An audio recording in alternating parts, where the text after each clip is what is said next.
Herkese salam, kanalıma hoş. Burada seçenim çünkü Sizə nə qabağından gedirəm. Olala, burada bizim qabağında bir belə olay gerçəkləşdirildi. Elə bil ki, necə deyim, bir adam maşına uğranıb. Çok qəribə değil, burada yok qapqaran. Burada bir kişi düşüb. Ben gedirəm, o gəlir. Yolu falan bilmirəm, o gəlir. Burada çok video çəkmişim. Hala editleyip koyamamışam da. Allah'a şükür ışıqları açdım. Ay, dostum gəlsin.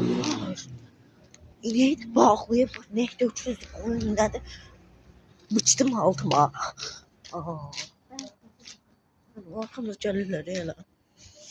Neyse gidelim.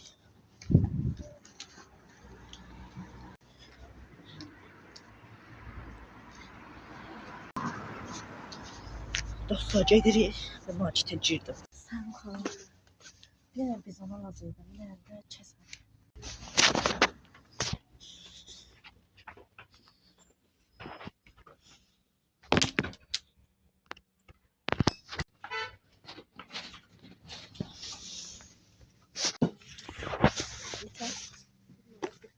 Kırk qəpiyə aydan geçsin.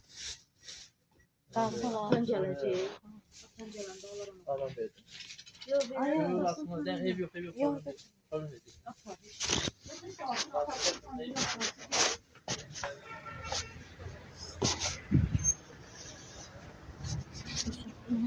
Bir kişi bunu verdi.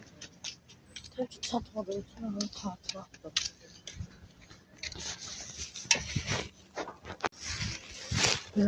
Aldım şeylerimi, getirdim de eve, dondum, batının suyunu aşkadı be. Allah bismillah, her türlü ben üstüme gelse olan ağzını sıratım. Bu yerin hesabını. Bu kızar hesabını atmış. Adı yoktu. Çabuk eve geri geçti. Ben sevdim maşına uğranıp da. Maşın həqiqətində uğranıb və mən şok oldum. Yəni necə? Maşını niyə bağlanırsınız ki? Maşın uğranır, yəni maşın gəlsin əlinizdən almırlarsa. Demək ki, atanın üstünə qoyursan. Həqiqətən ağlayırdı.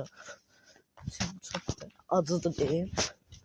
Yəni Allah bilir, əzəklə aldığı maşın uğurlandı. Çox pis bir şeydir. Mən uşaq baxdım. Skuturum uğurlanmışdı. O da çok pis birisi. Neyse dostlar,